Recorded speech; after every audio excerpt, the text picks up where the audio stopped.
ശക്തമായ മഴയും കാറ്റും വന്ന് ധാരാളം പേർ മരണപ്പെട്ടുകൊണ്ടിരിക്കുകയും എല്ലാവരും പേടിച്ച് വിറച്ചുകൊണ്ടിരിക്കുകയും ചെയ്യുന്ന ഒരു ഘട്ടത്തിലാണ് നാം ഉള്ളത്. സർവശക്തനായ അള്ളാഹുവിനല്ലാതെ ഇതൊന്നും നിയന്ത്രിക്കാൻ കഴിയുകയില്ലെന്ന് 100% ഉറച്ചു വിശ്വസിക്കുന്നവരാണ് നാം. അതാ കാന്തപുരം ഉസ്താദ്. അവിടെ ഉസ്താദിന്റെ സദസ്സിലിരുന്ന് ഞാനെന്ന് പ്രസംഗം കേൾക്കുക. വന്നു മഴ, ഭയങ്കര മഴ വന്നു. എല്ലാരും ഓടാൻ പോവാണ്, എല്ലാരും എഴുന്നേൽക്കാണ്. ഇരിക്കണം അവിടെ. ഹൗസുല്ലാമിന്റെ ബറക്കത്ത് കൊണ്ട് മഴ പെയ്യില്ല.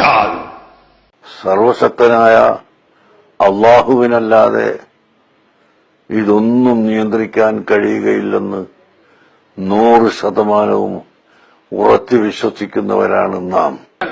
ഇരിക്കണം അവിടെ. ഹൗസുല്ലാമിന്റെ ബറക്കത്ത് കൊണ്ട് മഴ പെയ്യില്ല. പെയ്യില്ലാന്നാ പറഞ്ഞത്. പെയ്യാതിരിക്കാൻ വേണ്ടി ദ്വാരക്കൊന്നല്ലേ ഇത്. പെയ്യില്ലാന്ന് പറഞ്ഞു. മഴ വർഷിക്കലും മരിക്കലും ജീവിക്കലും എല്ലാം സർവശക്തനായ അള്ളാഹുവിന്റെ ഖുദ്റത്ത് കൊണ്ടും അവന്റെ ഖദർ കൊണ്ടും ആണ് എന്ന് വിശ്വസിച്ചേ പറ്റൂ. ഹൗസുല്ലാമിന്റെ ബറക്കത്ത് കൊണ്ട് മഴ പെയ്യില്ല. പെയ്യില്ലാന്നാ പറഞ്ഞത്.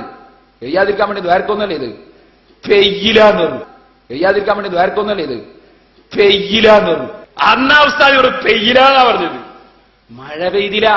സർവശക്തനായ അള്ളാഹുവിനല്ലാതെ ഇതൊന്നും നിയന്ത്രിക്കാൻ കഴിയുകയില്ലെന്ന് 100% ഉറച്ചു വിശ്വസിക്കുന്നവരാണ് നാം. അന്നാ ഉസ്താദ് പെയ്യില്ലാന്നാ പറഞ്ഞത്. മഴ പെയ്തില്ല. 100% ഉറച്ചു വിശ്വസിക്കുന്നവരാണ് നാം. പ്രസംഗം മുഴുവൻ കഴിഞ്ഞ് ഞാനന്നൊരു അംബാസഡർ കാറ് ഞങ്ങൾ വാടക കൂട്ടിയിട്ട് പേരോട്ടെന്ന് വന്നതാ. വന്നതിൽ മുസ്ലിം ലീഗിന്റെ നേതാക്കൾ നടക്കുന്നുണ്ട്. ഞാൻ വെറുതെ പറയുന്നല്ല, ചോദിച്ചു നോക്കൂ. അങ്ങനെ അവിടെ പ്രസംഗം കഴിയുന്നവര് മഴ പെയ്തില്ല. മഴ പെയ്യാതിരുന്നപ്പോ ഞങ്ങൾ നോക്കി, അതിന്റെ തൊട്ടടുത്ത മുഴുവൻ നാട്ടിലും മഴ പെയ്തിട്ടുണ്ട്, അവിടെ മാത്രം പെയ്തില്ല. അപ്പൊ കാന്തപുരം ഉസ്താദ്, അത് കാന്തപുരം ഉസ്താദാ.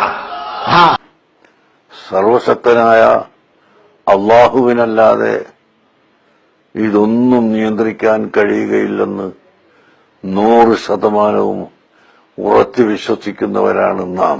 അത് കാന്തപുരം ഉസ്താദാ. സർവശക്തനായ അള്ളാഹുവിനല്ലാതെ ഇതൊന്നും നിയന്ത്രിക്കാൻ കഴിയുകയില്ലെന്ന് 100% ഉറച്ചു വിശ്വസിക്കുന്നവരാണ് നാം. കാതുണ്ടെങ്കിൽ കേട്ടോ. അഹ്ലുസുന്നത്ത് വൽ ജമാഅത്തിന്റെ എല്ലാ പള്ളികളിലും ഇശാന്റെ ശേഷം ഏകദേശം ഒരു 10 മണിന്റെ ശേഷം ഖുത്ബത്ത് നടത്താം. ഖുത്ബത്ത് നടത്തുമ്പോൾ ഒരു നാട്ടിലെ ചെറിയവരും വലിയവരും എല്ലാം വിളിച്ച് രാത്രി ഒരു 10 മണിന്റെ ശേഷം ആ വൈറ്റ് ചൊല്ലിയ ഇടയ്ക്ക് ഉണ്ടല്ലോ നിസ്കാരം, ആ നിസ്കാരം നിസ്കരിക്കുക. അതിന്റെ ശേഷം ഒരേ ഒരു വിളി, ലൈറ്റ് ഫുൾ ഓഫ് ചെയ്തിട്ട് ശരിക്കും ഹൗസില്ലാന്ന് തങ്ങളോട് എന്താണ് തഹസ്സിൽ ചെയ്ത് പറയാം, ഞങ്ങൾ ഇതിന് ഒരു പരിഹാരം ഞങ്ങൾക്ക് തരണം, ജനങ്ങളെല്ലാം മുങ്ങി കഷ്ടപ്പെട്ടു പോയി, അതുകൊണ്ട് തങ്ങൾ ഇതിന് എന്തെങ്കിലും ഒരു വഴി തങ്ങളോട് ഞങ്ങൾ സഹായം ചോദിക്കാന്നല്ലേ. സർവശക്തനായ അള്ളാഹുവിനല്ലാതെ ഇതൊന്നും നിയന്ത്രിക്കാൻ കഴിയുകയില്ലെന്ന് 100% ഉറച്ചു വിശ്വസിക്കുന്നവരാണ് നാം. എന്തെങ്കിലും ഒന്ന് കണ്ണപ്പണിയിടാന്ന് പറയുന്നത് സാധാരണ, അതൊന്ന് ഗീമ്പാച്ചുകൊണ്ട് നിങ്ങളെ വിടുവിട്ടോ.